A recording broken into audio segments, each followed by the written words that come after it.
221. Diaspora 221. Pour retrouver toutes nos informations à chaud comme à l'accoutumée, tapez www.diaspora221.tv et optez pour des informations fiables et vérifiées.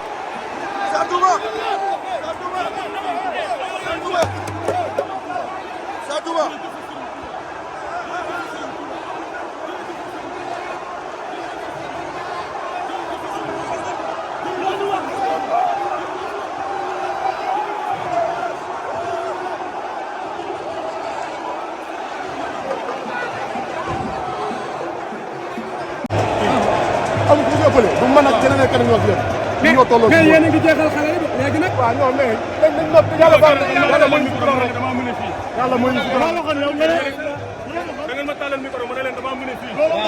wallahi lazim. mais man xamul ma jaax. mu doon atus ma dafa am secret bu ngeen xamul. dafa am secret bu ngeen xamul naa leen ko baaxee tey ndax communication bëri na te kenn xamu ko. dama bëgg ngeen xam ne ñun géwal dañoo jik ndax roi des arènes ci géwal lañ ko jëlee. waaw man ndax dégg ngeen ma wala dégg kon jeex na te loolu bàyyiwu leen ci xel moo tax géwal jaaxaluma ndax man doomi ñeeño laa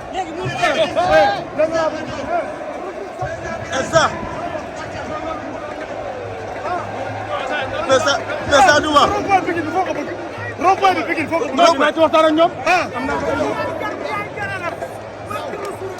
ko lamb mais lamb mais lu moo loo bëre lu moo loo bëre lamb Modou Lo kese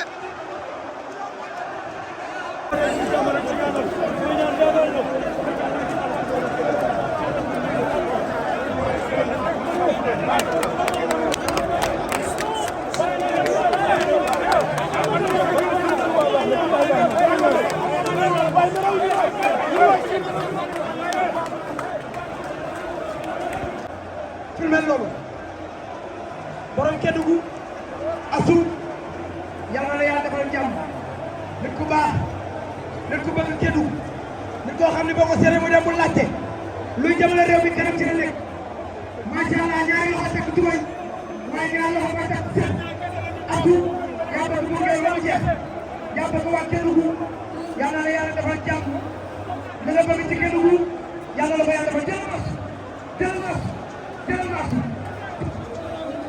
waaw borom Kédougou bi noonu jërëjëf Modou Lo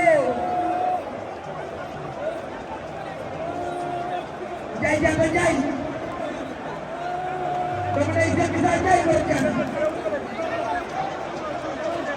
dama lay Ibrahima Njaay dama lay jëkk saa Njaay borom Jaata yow yaa yor dara yu baax góor ak kekk ñam xam jabar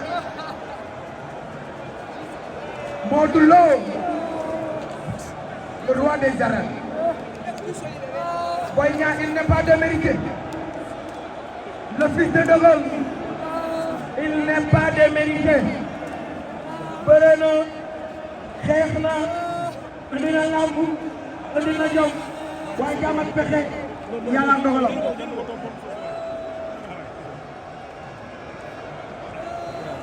parce que Pape Mbodj am nga ndam xaalis Pape Mbodj bis bu taawoo nii bis bu jekk nii bis bu rafet nii macha allah bu ko mos a gis sa baay ba mu ñëw waaye macha allah comme sa bopp xëy